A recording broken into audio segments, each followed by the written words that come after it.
नमस्कार, city news मध्ये आपले स्वागत आहे. आपल्याला सर्वांना माहिती आहे की गेल्या काही दिवसा अगोदर जे आहे महानगरपालिकेची प्रारूप मतदार यादी जाहीर करण्यात आली होती, ज्यामध्ये अनेक नागरिकांनी आक्षेप घेतले आणि याच प्रकरणातून आता एक नवीन विषय समोर येत आहे. एका घरात 45 मतदार आणि दुसऱ्या घरातच 200 मतदार असल्याची धक्कादायक माहिती समोर येत आहे. या विषयावर बोलण्याकरिता आपल्यासोबत आज काँग्रेस पक्षाचे पदाधिकारी आहेत, मुन्ना राठोड आपल्यासोबत जोडलेले आहेत, समीर दादा जवंजड आहेत. आमचे त्यांच्याशी थोडीफार चर्चा करूया. काय सांगाल भाऊ, कशा पद्धतीचा हा आक्षेप होता आणि कशा पद्धतीची आपल्याला माहिती कळाली? आता महानगरपालिकाची आणि नगरपालिकेची निवडणूक म्हणजे ही स्वराज संस्थाची निवडणूक असते बरोबर. आणि प्रत्येक नागरिकाशी जोडलेला हा विषय असतो आणि जनतेच्या टॅक्सवर ही महानगरपालिका चालते बरोबर. आणि दैनंदिन साफसफाई, दिवे, रस्ते हा मूळ विषय असते महानगरपालिकेचा. त्याच्यातून एक जनरल बॉडी म्हणा, एक ट्रस्टी म्हणून आपण आपली निवडणूक होते 5 वर्षांनी आणि त्या निवडणुकीच्या माध्यमातून आपण प्रत्येक प्रभागातून म्हणा किंवा वाढवून एक प्रतिनिधी पाठवतो, बरोबर. त्या क्षेत्राचा प्रतिनिधी म्हणून. आणि त्या प्रतिनिधी काय करतो की आपल्या प्रभागाच्या म्हणा, वार्डाच्या म्हणा किंवा शहराचे धोरणात्मक जे निर्णय असते त्याबाबत तो आमसभेमध्ये, सभागृहामध्ये ते धोरणात्मक विषयासाठी तो एक प्रस्ताव ठेवतो किंवा चर्चा होते त्याच्यावर, मग किंवा निर्णय होतो, ठराव होतो. बरोबर. अशा प्रकारची ही संस्था आहे. आणि या संस्थेमध्ये आजपर्यंत अमरावती महानगरच्या इतिहासमध्ये एक तर पहिले जेव्हा महानगरपालिकेची स्थापना झाली तेव्हा काही काळापर्यंत प्रशासकच राहिलं, काही वर्षापर्यंत. त्यानंतर मागच्या 4 वर्षापासून इथे महानगरपालिकेमध्ये निवडणूक 2022 पासून 6 मार्च 2022 झालेले नाही. 6 मार्चला निवडणूक झाली पाहिजे होती नियमानुसार, कारण की जुन्या लोकांचा जो टर्म होता तो संपला होता. परंतु 4 वर्षापासून प्रशासक आहे आणि अशा परिस्थितीमध्ये काय झालं की आपण महानगरपालिकेचे प्रकरण गोंधळ ऐकलंच असेल की जशी दैनंदिन साफसफाई व्यवस्था आहे ते पूर्णपणे ढासळलेली आहे. त्याबाबत नागरिकांचा मोठ्या प्रमाणात ओरड होण्याची शक्यता नाकारता येत नाही, कारण त्याच्या मागचं ठोस आहे, गंभीर आहे.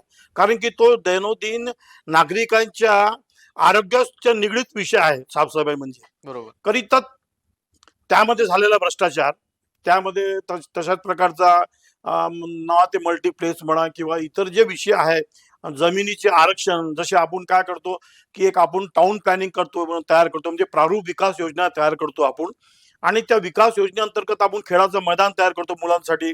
जे आपले वयस्कर लोक आहेत त्याच्यासाठी बगीचा करतो, उद्यान करतो, प्रायमरी शाळा करतो. म्हणजे माझ्या माहितीप्रमाणे 50,000 पॉप्युलेशनच्या मागे एक ग्राउंड, एक शाळा असली पाहिजे, एक दवाखाना असला, असा एक नियम आहे. बरोबर. परंतु या प्रशासकीय कारकिर्दीमध्ये काय झालं, ते सर्व आरक्षण प्रशासकांनी बिल्डरला विकून टाकले.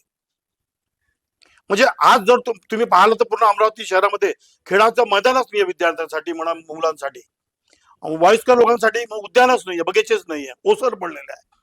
म्हणजे ही जी मूळ व्यवस्था आहे या प्रशासकीय कारकिर्दीमध्ये तर संपलेली आहे. त्यामुळे निवडणूक होणे गरजेचं होतं. बरोबर. आणि काळांतराने ती निवडणूक घोषित झाली आणि निवडणुकीची प्रक्रिया सुरू झाली. त्यात त्यांनी सर्वप्रथम 4चा प्रभाग म्हणून त्यांनी 4ची प्रभाग प्रणाली घोषित केली. बरोबर.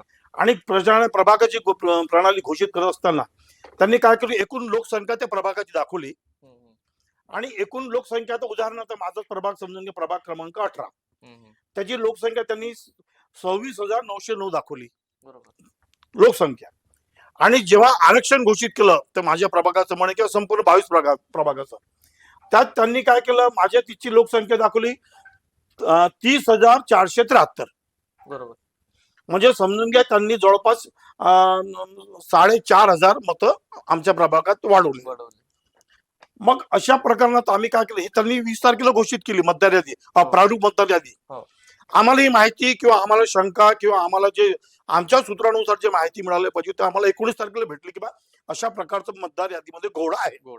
म्हणून माझे मित्र समीर जवंजाळ, मी आणि आम्ही पत्रकार परिषद घेऊन पुरावे सहित आम्ही पत्रकार परिषदमध्ये हे मुद्दे मांडले की बा उद्या जे प्रारूप विकास मतदार यादी घोषित होणार आहे त्याच्यात असा घोळ 100% राहणार आहे आणि मतचोरीची शक्यता नाकारता येत नाही. हे जे प्रकरण आहे, एकाच घरात समजा 200 किंवा 45 मतदार असणं, हे आपलं प्रकरण कसं लक्षात आलं, कसं निर्देशनात आलं? नाही तर हे करत असताना आम्ही काय केलं की मग जेव्हा मग आम्ही आक्षेप घेतला, म्हणजे आम्ही तुम्हाला म्हणजे प्रकरणाची सुरुवात त्यासाठी सांगून राहिलो. बरोबर. की आम्ही हा प्रकरणाचं म्हणजे उजेडात आणलं, त्याचं आम्ही म्हणजे लोकांसमोर हे केलं. पण त्यामुळे काय ते इच्छुक जे नगरसेवक होते किंवा जे नागरिक होते त्यांनी मोठ्या प्रमाणात 873 लोकांनी आक्षेप घेतला. बरोबर. आम्ही हे प्रकरण उजेडात आणलं म्हणून. त्याच्यामुळे काय झालं, हे प्रकरण उजेडात आल्यामुळे काय झालं, आक्षेप घेतल्यानंतर आपण तर म्हणतात की ते एकाच घरात 200 लोकांचं कसं मतदान आलं आणि एका 45 कसं. तर सागर सारंग जे आहे राऊत, त्यांच्या ऍड्रेसवर वेगळी वेगळी 200 नावे दाखवण्यात आली प्रारूप मतदार यादीमध्ये. आम्ही आक्षेप घेत असताना जेव्हा निवडणूक अधिकाऱ्यांनी आम्हाला आमच्या आक्षेपाबद्दल सहनिशा किंवा सुनावणीसाठी बोलवलं, तेव्हा माझ्या प्रभागातले जे सन्माननीय जे नागरिक आहे ते माझ्यासोबत होते, समीर भाऊ होते, सर्व लोक होते. आम्ही ते त्यांना दाखवलं की बा एका तुम्ही म्हणता मतदार यादीमध्ये घोळ झालेला नाही, तर हे हा कसा प्रकार आहे. एकाच ऍड्रेसवर 200 लोकांचा, एकाच व्यक्तीच्या घराजवळ 200 लोकांचा ऍड्रेस कसा आहे. आणि दुसरं मुंडीबाईचा प्रकार कसा आहे, हे अमरावती बडनेरा विधानसभेच्या निवडणुकीमध्ये त्या मतदारांना म्हणजे बोगस मतदान करताना पकडण्यात आलेलं होतं. हे बेड्यावरचे मतदान आहे. 145 त्यांचं एकाच म्हणजे ऍड्रेसवर एकच दाखवण्यात आलं त्या मुंडेबाई, शिकारी मुंडेबाईचं. आणि तुम्ही जर मतदार यादी जर पाहिली असेल तर 90% मतदार यादीमध्ये ऍड्रेसच नाहीये, म्हणजे पत्ताच नाहीये. तुमचं मतदान तुमचा प्रभाग क्रमांक आहे, यादी भाग क्रमांक आहे, अनुक्रमांक आहे, पण तुमच्या तुमच्या अनुक्रमांकासमोर तुमचा पत्ताच नाहीये मतदार यादीमध्ये. आम्ही हा प्रश्न उपस्थित केला निवडणूक अधिकाऱ्यासमोर की बा जर समजून घ्या मी मतदानाला आलो, माझं जर समजून घ्या माझं मत जर डुप्लिकेट आहे किंवा बोगस आहे किंवा दुबार आहे, तर तुमच्या याच्यात ऍड्रेसच नाही निवडणूक अधिकाऱ्याकडे. तुम्ही माझा ऍड्रेस प्रूफ जर माझ्याकडे आहे पण तुमच्याकडे नसल्यामुळे तुम्ही कसं ओळखणार की मी बोगस आहे किंवा ओरिजिनल आहे. बरोबर. याची शहानिशा तुम्ही कशी करणार. काय सांगाल दादा, आपण सुद्धा या सर्वांचा पाठपुरावा केला. हे एकाच घरात 45 मतदार असणं आणि 200 मतदार असणं हे कितपत योग्य आहे, आपल्याला काय वाटते, षडयंत्र आहे की तांत्रिक चूक आहे? आता हा एक आमच्या मते हा षडयंत्राचा भाग असला पाहिजे, कारण की आतापर्यंत जे झालेल्या निवडणुका आणि संपूर्ण भारतातच म्हणजे ईव्हीएमच्या माध्यमातून असो निवडणूक आयोगावर कुठेतरी विश्वासात कमी झालेला आहे. त्याला ही कारण आहे. हर वेळेस प्रत्येक वेळेस म्हणतात की तुम्ही आम्हाला, मुन्ना भाऊनी ती प्रतिज्ञापत्र निवडणूक आयोगाला पाठवलं की तुम्ही नंतर एखाद्या विषयाला मागतात, आम्ही पहिले सुरुवातीला तुम्हाला प्रतिज्ञापत्र देत आहे लिहून. इथपर्यंतच निवडणूक आयोग, आणि याच्यात मोठा दुर्भाग्य आहे, अमरावती महानगरपालिका प्रारूप यादी तयार करत आहे परंतु त्यांना कुठलेच अधिकार दिले नाही. दिल्लीवरून त्यांच्या मुंबईला येत आहे, मुंबईपासून अमरावतीला मतदार यादी येत आहे, त्या मतदार यादीमध्ये त्यांना कुठलाही फेरबदल करण्याचा अधिकारच महापालिकेला दिला नाही. मग हे जे आक्षेप त्याच्यावर सुनावणी हा जो घेण्याचा प्रकार आहे हा हास्यास्पद आहे. तिथे गेल्यावर कुठलंही तुमच्याबद्दल आहे. आता सन्माननीय सगळ्या नगरसेवकांनी, मुन्ना भाऊ, मी याच्यावर आम्ही 8/12ला आक्षेप सुद्धा घेतले, निवडणूक आयोगाला सुद्धा तक्रार केली आहे, पण याचं काहीच होणार नाही असं खुद्द अतिरिक्त आयुक्त यांनी व निवडणूक अधिकारी निलंगे यांनी सांगितलं की याच्यातला कुठलाही अधिकार आम्हाला दिला नाही. फक्त आम्ही या प्रभागातली नावं आली असतील त्या प्रभागात तर ती आम्ही फक्त वळती करू शकतो. कुठलंही बोगस मतदारचं नाव असेल ते आम्ही कमी करू शकत नाही. आता हे सुद्धा मोठं प्रकरण आहे. एकाच घरात 200 किंवा 45 मतदार असणं हे एक मोठी गोष्ट आहे. आपण त्या ठिकाणी प्रत्यक्ष जाऊन पाहिलं का, सर्व शहानिशा केली का आपण? सध्या आम्ही म्हणजे सारंग राऊत हे माझे जुने सहकारी आहे, हे काँग्रेसमध्येच होते, आज ते भाजपाचे पदाधिकारी आहे. बरोबर. म्हणून मी प्रत्यक्ष यांच्यासोबत फोनवर बोललो. सारंग भाऊनी स्वतःचं सध्या तिथलं असलेलं घर त्यांनी बदलवलेलं आहे, त्याच्यामुळे ते स्वतः तिथे घरी राहतच नाही. घराला आजच्या याच्यात लॉक आहे. आम्ही सारंग राऊत यांना ओळखतो म्हणून आम्हाला माहित झालं, आम्ही संपर्क तरी करू शकलो, नाही तर हा सारंग राऊत आहे कोण हाच खूप मोठा प्रश्न पडला असता. आणि तुम्ही वाचू शकता, हे बा, बंड असता विनोद आणि बंड सारंग राऊत, भयानी सारंग राऊत, म्हणजे कोणाची आई, कोणाची बहीण, कोणासोबत कोणाचं नाव लावलं चाललं, एवढा निष्काळजीपणा या निवडणूक आयोगाचा आहे. बरोबर. म्हणजे यांच्यावर तो गुन्हे दाखल केले पाहिजे, या जो कोणी अधिकारी असेल ज्यांनी ही अशा याद्या बनवल्या असेल. इतके सारे आक्षेप आहे. आणि शिकारी फॅमिली तर ही आहेच नाही मुळात. पारधी बेडा या राजापेठ प्रभागातच पारधी बेडाच नाही कोणी, मग हे नावं आली कुठून? तर आमचा तर हा आक्षेप आहे की हे मागच्या जर निवडणुका झाल्या विधानसभेच्या तेव्हा हे टाकलेले नाव आहे. बरोबर. हे वाढवलेले जे मतदार आहे बाहेरच्या राज्यातून आणले आहे की कुठून आणले आहे, गठ्ठे मत आणले आहे, हे त्यावेळेचा प्रकार आहे आणि तो तसाच्या तसा कॉपी पेस्ट करण्याचा प्रकार हा महापालिकेने आता केलेला आहे. 30च्या 30 यादी विधानसभेच्या याद्या आता त्यांनी महापालिकेकरिता वापरत आहे. त्याच्यातून हा घोळ आता याच्या पहा, लक्षात घ्या, जेव्हा लोकसभेचं इलेक्शन असते खूप एवढा मोठा मतदारसंघ 25 लाखाचा बरोबर अमरावतीवर येतो तेव्हा 7-7.5 येतो. जसा जसा तुम्ही कमी होत जाईल लोकसंख्या तसा तसा तो तुमच्या लवकर लक्षात येतो. बरोबर. त्याच्यामुळे हे सगळे प्रकरण आता बाहेर येत आहे आणि मुळात संविधानाने तुम्हाला हा सगळ्यात महत्वाचा अधिकार दिलाय, मतदान. बरोबर. या मतदानाचाच त्याला 5 वर्षातून एकदा जो मतदानाचा अधिकार मिळतो त्याच्यावरच तो सगळं बदलू शकतो. आज त्याचाच तो मतदानाचा हक्क घेणार म्हणजे हिसकावण्याचा प्रयत्न हे निवडणूक आयोग करत आहे. म्हणजे जो जिवंत आहे त्याला मतदान करता येत नाही, मृत आहे त्यांचे नाव आजही त्याच्यात शिल्लक आहे आणि हे बाहेरचे भूत कुठून आणले हे आजही याचा पत्ता नाही. मुन्नीबाईला तुम्ही भेटले का प्रत्यक्षात, म्हणजे कोण आहे? आणि मुन्नीबाई हा विषयच नाही आहे, अस्तित्वात नावच नाही आहे ना, आता मी कसं भेटणार आहे? बरोबर. म्हणजे तुम्ही जरी शोध घेतला तुमच्या चॅनलच्या माध्यमातून हा. ते अस्तित्वातच नाही ना, ते बोगस आहे ना. बरोबर. तुम्ही समजून घ्या, मतदार यादीमध्ये जे जसं समीर भाऊने तुम्हाला दाखवलेलं आहे, आपण जेव्हा निवडणुकीचं नामांकन अर्ज भरतो, अर्ज भरत असताना मूळ प्रश्न आणि मूळ त्याच्यात काय असतो की तुमचा ते निवडणुकीचा अर्ज म्हणजे छाननी करताना तुमचा अनुक्रमांक बरोबर आहे हे तपासले जाते. बरोबर. जर ते चुकीचं असलं तर तुमचा फॉर्म रिजेक्ट होते. बरोबर. आता तेच प्रक्रिया तुम्ही चुकीची मांडली ना लोकांनी समोर. बरोबर. म्हणजे उद्या मोठ्या प्रमाणात जर नामांकन जर समजून घ्या रिजेक्ट झाले त्यांचे, तर मग याला जबाबदार कोण राहील? तो उमेदवार राहील का? नाही. बरोबर. ज्यांनी चुकीच्या पद्धतीनं मतदार यादी घोषित केलेली आहे, चुकीच्या पद्धतीनं तुम्ही मतदार यादी घोषित केल्यानंतर म्हणजे हे तुम्ही निवडणूक कशी घेणार आहात? आता आपण या सर्व यादीवरून म्हणजे स्पष्ट म्हणू शकाल का की विधानसभा निवडणुकीमध्ये असे बोगस मतदार नाही झालंय ना? विधानसभेमध्ये तुम्हाला माहितीसाठी सांगतो, विधानसभेच्या निवडणुकीमध्ये काय झालं की ते मोठी निवडणूक होती. बरोबर. विधानसभा आणि लोकसभा मोठी निवडणूक होती आणि त्याच्यात उमेदवार लिमिटेड असतात. बरोबर. तर त्याच्यामुळे इतक्या मोठ्या प्रमाणात तो आक्षेप घेण्याचा वगैरे काही किंवा इतक्या मोठ्या प्रमाणात हा बोर्ड लक्ष देत नाही. तुम्ही जर पाहिलं तर विधानसभेमध्ये तर 5:30 वाजता जेव्हा मतदान संपलं होतं मतदान केंद्राचं, तेव्हा त्यांनी निवडणूक अधिकाऱ्यांना पर्सेंटेज घोषित केलं होतं. परंतु रात्री 9:30 वाजता निवडणूक आयोगानं जो पर्सेंटेज घोषित केलं ते 8% डिफरन्स होता. त्या 8% मध्ये अनेक विधानसभेचे सदस्य निवडून आले आणि सत्ता पक्षाचेच. बरोबर. हा घोळ त्यांनी इथं करायचा प्रयत्न केलेला आहे ना. म्हणजे समजून घ्या, प्रत्येक प्रभागात 2 ते 10,000 म्हणजे समीर भाऊच्या म्हणजे 12,000 रुपये मतदान म्हणजे वाढवलेले आहे. 2 ते 12,000 समजून घ्या. आणि काही ठिकाणी कमी केलेले आहे. जे काँग्रेसचे मतदान ते कमी केले आणि जे बीजेपीचे मतदान ते वाढवले. प्रकरण पहा तुम्ही. आपण कशावर म्हणू शकतो की हे काँग्रेसचे आणि बीजेपीचे? आता तुम्हाला सांगतो मी, आमचे जे मित्र आहे बबलू शेखावत, त्यांचे एक अल्पसंख्यक व्होट बँक हा मॅक्सिमम काँग्रेसचा असते, बीजेपीला जात नाही, तुम्हाला माहित आहे. ते कमी करण्यात आले तिथं 2500.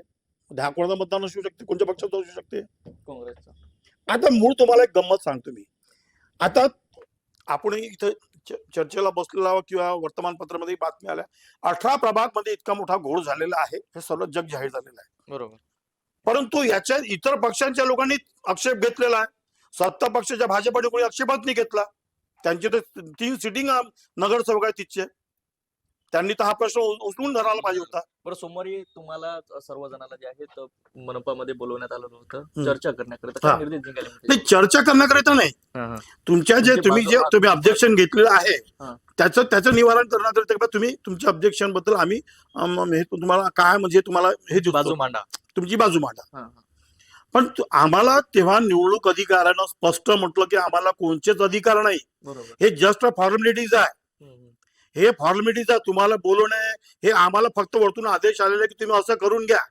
म्हणजे आम्हाला सांगता येईल की आम्ही बोलवलं होतं, त्यांचा ऍक्शन आहे आलेलं आणि हे कागद. बरं, तुम्हाला बोलवून तुमचं मत जाणून काय फायदा, म्हणजे काय त्यातून निर्देश काहीच निघूच शकणार नव्हता. कारण की त्यांनी स्वतः स्पष्ट शब्दात जेव्हा सांगितलं की आम्हाला कुठलाच अधिकार नाही, सर्व अधिकार निवडणूक आयोगाला आहे. बरोबर. त्यांनी फक्त फॉर्मॅलिटी केली. म्हणून या सगळ्या लोकांनी मिळून आम्ही तिथे पत्र दिलं की आता हे पत्र तुम्ही कमीत कमी त्या निवडणूक आयोगाला पाठवा आणि त्यांचं काही उत्तर आलं तर ते आम्हाला कळवा. बरोबर. एक चांगलं थोडक्यात तुम्हाला एक विषय सांगतो मी, थोडक्यात विषय सांगतो. म्हणजे कोणत्या पक्षावर आरोप करत असा भाग नाही आहे. बरोबर.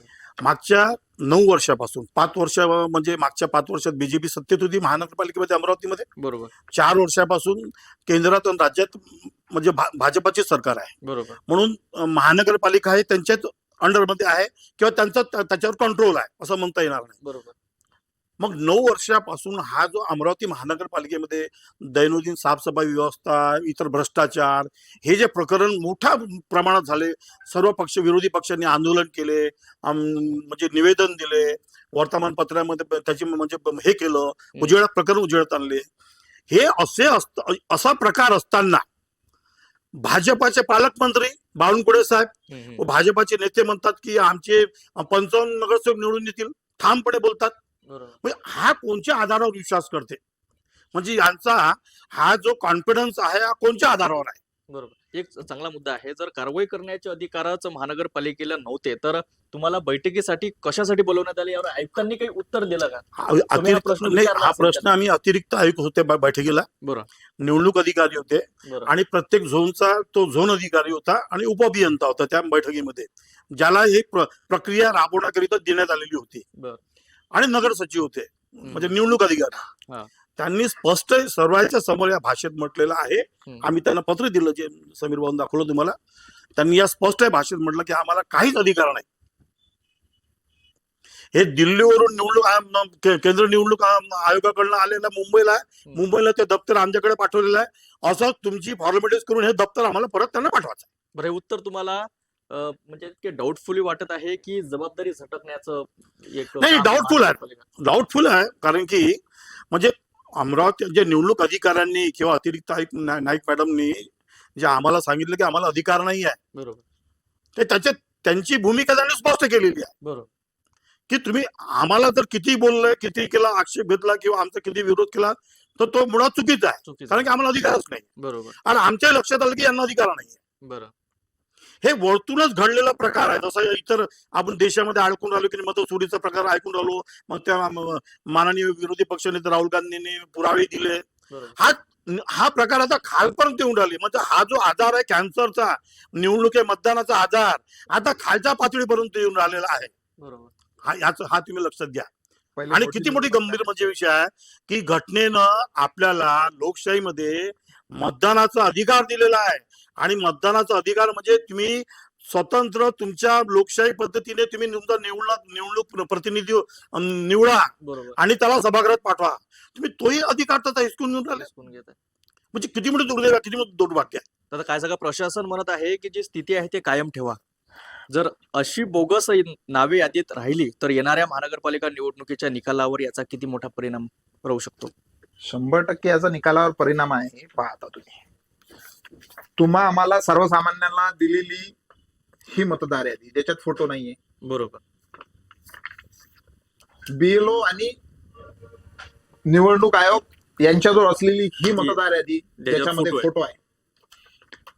आणि प्रत्यक्षात निवडणूक केंद्रामध्ये जसं आता चांदूर रेल्वे वगैरे नगरपंचायतला झालं, तिथे ते यादी तिसरी यादी होती. म्हणजे हा निवडणूक आयोगाचा घोळ नाही का? तुम्ही निवडणूक आयोग अगर हे असं का करत नाही की सगळ्यांसाठी एकच निवडणुकाची यादी का बनवत नाही? 3 याद्या वेगवेगळ्या, सगळ्यांवर फोटो असेल, ऍड्रेस असेल, तो आपल्या एरियात राहतो नाही राहत, 2 मिनिटात लक्षात येते. बरोबर. माझं नाव एका यादीत, माझ्या बायकोचं नाव 3ऱ्या यादीत, आईचं नाव 4थ्या यादीत, म्हणजे प्रभाग वाईज असे फिरून टाकले. म्हणजे मतदाराला जेव्हा जायचं आहे तर मतदान एखाद्या केंद्रावर सोबत घरातले जातात. बरोबर. एवढं काही असा विषय होत राहिला तर मतदार त्याच्यापासून वंचित राहील आणि त्यांचं मतदान कुठेतरी प्रत्यक्षात झालेलं असेल.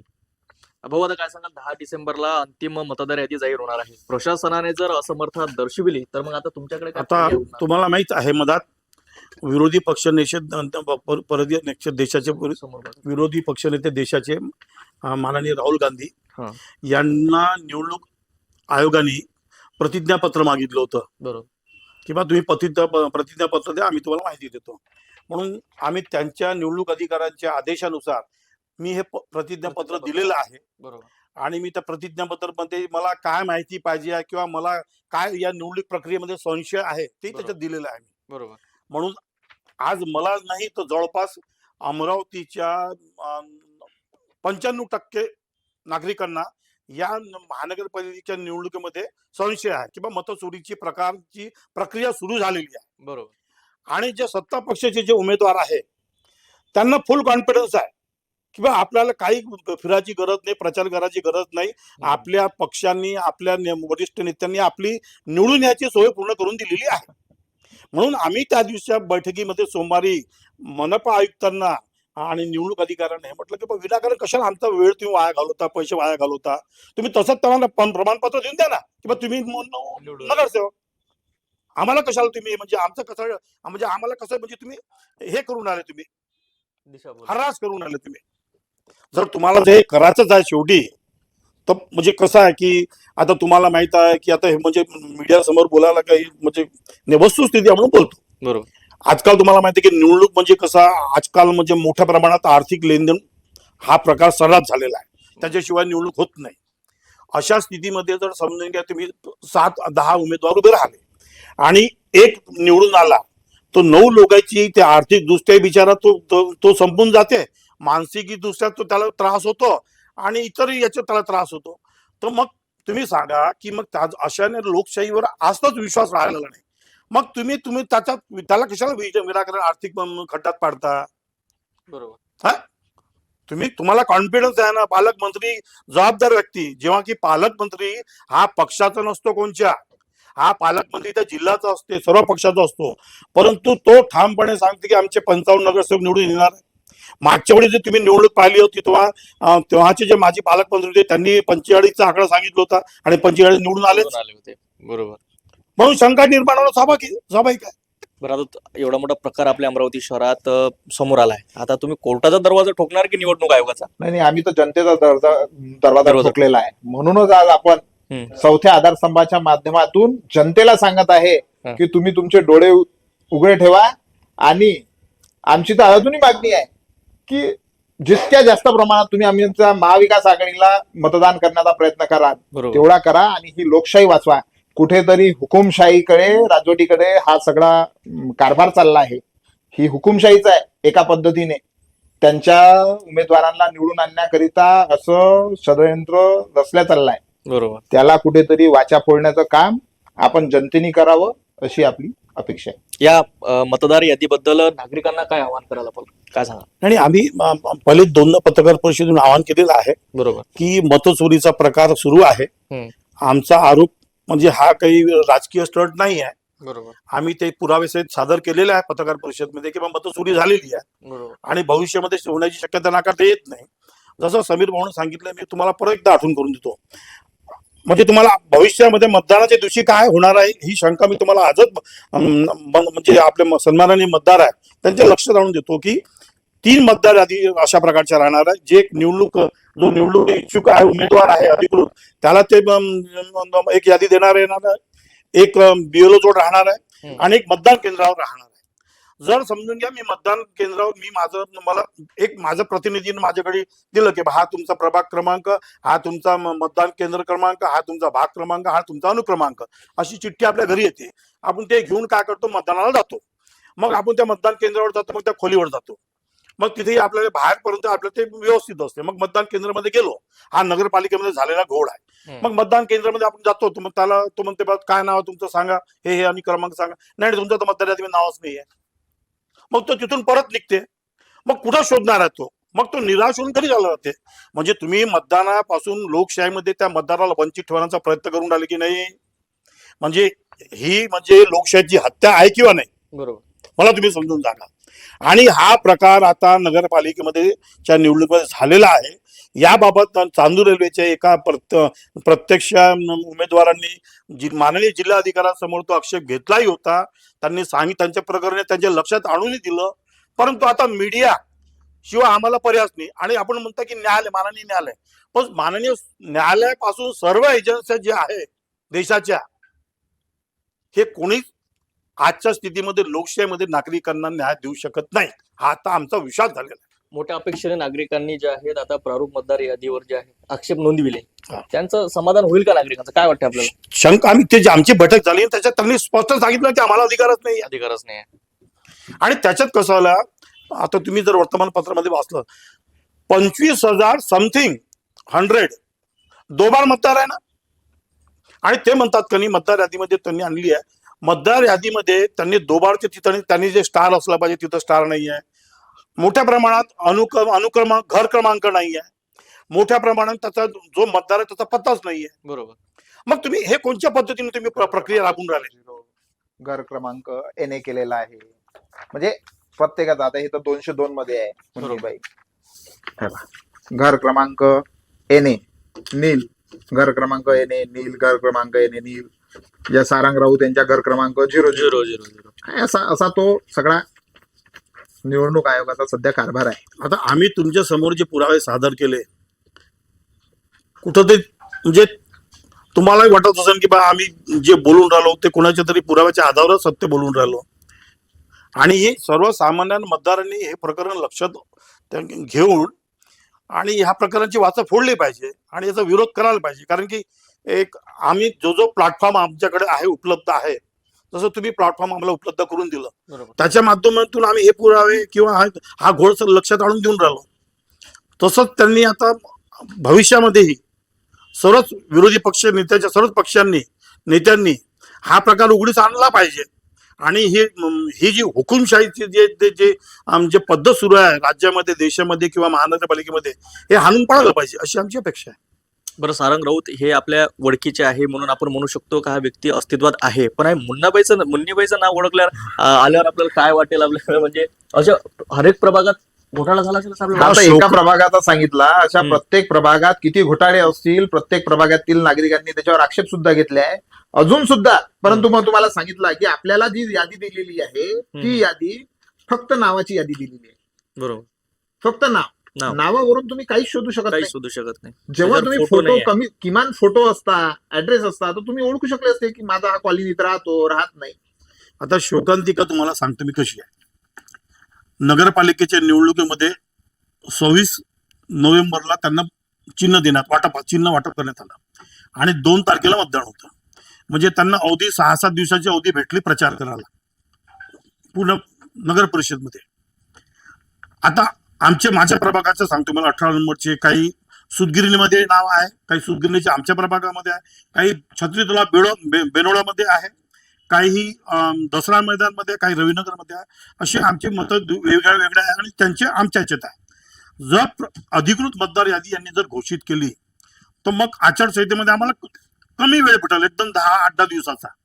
त्या इतक्या कमी वेळात आम्ही त्या मतदारापर्यंत कसं पोहोचणार आहे? आणि ते मतदार यादी जर जेव्हा आमच्या समोर असली तर आम्ही सुरुवात कुठून करायचा हा प्रश्न आमच्या समोर निर्माण आपले नगर परिषद नगर पंचायतच्या निवडणूक तसं झालं. तसं खूप कमी वेळ भेटला, कारण की जेव्हा आता चिन्ह वाटप झाले होते तेव्हा फक्त तिथून 5 ते 6 दिवस जे अपक्ष उमेदवार होते त्यांना प्रचाराकरिता भेटला. त्याच्यात सगळ्यात जास्त अपक्ष जे उमेदवार असतील, चांगले उमेदवार असतील, अपक्ष उमेदवारातून जे येतील त्यांचं तर पूर्ण नुकसान आहे. त्यांनी तर निवडणूक लढूच नाही अशी आमची तर जाहीर आता विनंती आहे. कारण की त्यांच्यासारख्यांनी तर पैसाच गमावणार याच्यात. बरोबर आहे. नाही, आपण आता सध्या नगर परिषद नगर पंचायतच्या निवडणूक आता समजा मतदान झाले, आपण त्यातच बघितलं की 25-26 तारखेला इथं चिन्ह वाटप होतंय. आपलं चिन्ह स्वतःला माहिती आहे, तो कशाच्या भरोश्यावर प्रचार चिन्ह कुठपर्यंत पोहोचू शकते. आम्ही अधिकृत एका पक्षाचे प्रतिनिधी आहे, तो चिन्ह कमीत कमी लोकांना माहित तरी आहे. आणि वर्तमानपत्राला माननीय अमरावती महानगरपालिकेचे माननीय आयुक्त यांनी स्पष्ट म्हटलं ना की आम्हाला अधिकारच नाही, असं उत्तर दिलं. नो कमेंट्स, म्हणजे आम्हाला अधिकारच नाही. हे फॉर्मॅलिटीज आहे. बरोबर. म्हणजे जे आक्षेप बोलवणे, आक्षेपावर सुनावणी घेणे म्हणजे हेरिंग घेणे आणि नंतर ते प्रकरण आयोगाला पाठवून देणे, यांना फक्त फॉर्मॅलिटीज आहे. त्याच्यात मला असं म्हणायला काही हरकत नाही की खरंच अमरावती महानगरपालिकेच्या निवडणूक अधिकाऱ्याला आयुक्तांना काहीच अधिकार नाही, कारण की ते शासनाच्या निवडणूक आयोगाच्या पलीकडे जाऊ शकत नाही. बरोबर. त्यांना जे आदेश आहे त्या आदेशाचे पालन करावंच लागते. मग तुम्ही कितीही ओरडा, कितीही तुम्ही हे करा, त्यांना काही घेणं नाही. त्यांना ते जसे वरतून आदेश आहेत त्यांना ड्युटी करायची आहे. एक शेवटचा प्रश्न घेतो, काय आता आपलं समोरचं पाऊल काय राहणार या संदर्भात? नाही, आता समोरचं पाऊल म्हणजे आता त्यांनी काय केलं तर तुम्ही पाहिलं असेल, त्यांनी अधिकृत मतदार यादी घोषित करण्याबाबत त्यांनी 3 तारखा बदलल्या. आता त्यांनी आज परत तारीख बदलली काल. आता त्यांनी 15 तारीख केली. 3 तारीख म्हणजे तुम्ही आता याच्यावरून तुम्ही विचार करा की प्रत्येकदा तारीख मध्ये बदल करणे म्हणजे हा कुठेतरी घोळ आहे, मतचोरीचा प्रकार आहे. हा एक भाग, किंवा मतदान यादीमध्ये दुरुस्ती करण्यासाठी त्यांचे काही प्रयत्न असू शकतात. दुसरी बाजू आपण अशी म्हणू शकतो परंतु याच्यानंतरचा आमचा पाऊल म्हणजे आता आम्ही 15 तारखेला जे अधिकृत मतदार यादी जी घोषित होईल त्याच्यानंतर आमचं पुढचा पाऊल आम्ही ठरवता येईल की मला काय करता येईल म्हणून. आम्ही काँग्रेस पक्षाच्या आमच्या वरिष्ठ नेत्यांना त्यांचा हा प्रकार लक्षात आणून देऊ. आमच्या एकदम राज्याच्या वरिष्ठ नेत्यावर त्यांच्या हा प्रश्न लक्षात ठेवून मग त्यांची भूमिका काय राहील, कशा पद्धतीने राहील आणि त्या भूमिकेवर आम्ही हे काम करू. नक्कीच आपण एकंदरीत बघितलं तर आपल्यासोबत सविन दादा जवंजाड आहेत, मुन्ना दादा राठोड आहेत, ते सुद्धा जोडलेले होते. महानगरपालिकेकडून ते मतदार यादी जाहीर करण्यात आलेली आहे ते पूर्णपणे जे आहे त्याच्यामध्ये मोठ्या प्रमाणात घोटाळा झाल्याचा आरोप यावेळी त्यांनी केला आहे.